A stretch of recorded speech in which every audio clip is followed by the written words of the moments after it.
4 দিনের রিমান্ড শেষে গ্রেফতারকৃত ডাকাত সদস্যদের আদালতে সোপর্দ করেছে দুপচাঁচিয়া থানা পুলিশ। মঙ্গলবার 21 অক্টোবর আদালতের মাধ্যমে ওই গ্রেফতারকৃত ডাকাত সদস্যদের ঠাঁই হয় কারাগারে।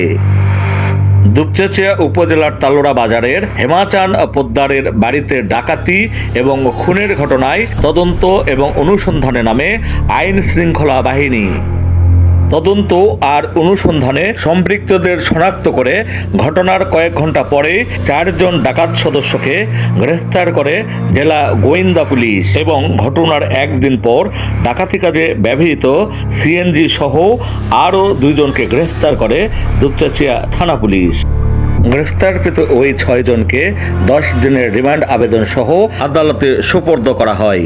আদালত 4 দিনের রিমান্ড মঞ্জুর করে। রিমান্ড চলাকালীন গ্রেফতারকৃতদের দেয়া তথ্য মোতাবেক অভিযান পরিচালনা করেন ডাকাতি ও খুনের ঘটনায় দায়েরকৃত মামলার তদন্ত কর্মকর্তা এসআই নেয়ামান নাসির সহ একটি আভিযানিক দল।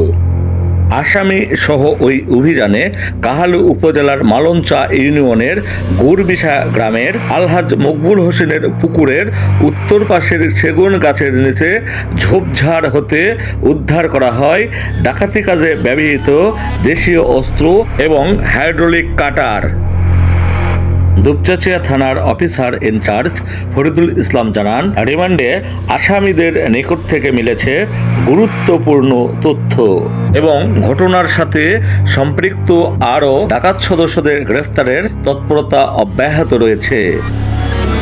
সন্ধানের ডেস্ক, দুপচাঁচিয়া, বগুড়া।